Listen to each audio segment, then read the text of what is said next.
Ar yr edrychiad cyntaf gallech feddwl mai hen eglwys yn unig sydd yma, ond na, mae yma hefyd ochr arall lliwgar i'r adeilad. Yr Hwylfan ydy canolfan antur tu mewn mwyaf Gogledd Cymru. Mae'n addas i bob oedran ac yn cynnig rhywbeth i'r teulu o. Gyda'r sleids anferthol yn 5 troedfedd ar 20, profwch y wefr a'r cyflymdra wrth wybio o'r to am y llawr, neu hyrddiwch am y pwll peli ar y gwaelod.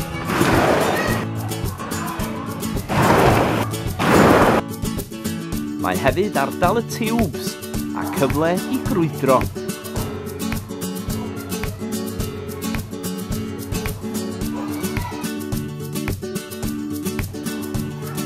Tra mae'r plant yn brysur, mae cyfle i'r rhai hun fwynhau paned neu rhywbeth bach i bwyta yn y caffi croesawgar.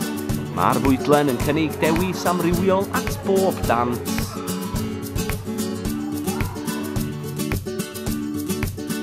Gallwch hefyd drefnu eich parti pen-blwydd yma, lle mae staff wrth law i hwyluso'r diwrnod cyfan. Bydd hefyd cyfle i gyfarfod go-gydraig, ac os mae chi sy'n cael eich pen-blwydd, ewch anreg arbennig ganddo i ddathlu y diwrnod mawr. Neu be am fwyhau seithi y gynnau laser, ac ennill y gorau ar eich cyd chwaraewyr yng nghyffro'r tywyllwch.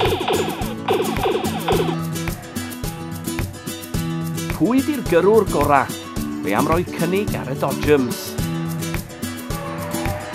Bwyd beth ydy'r tywydd mae'r Hwylfan yn cynnig diwrnod byth gofiadwy i'r teulu oll, ac yn bendant yn werth ymweliad.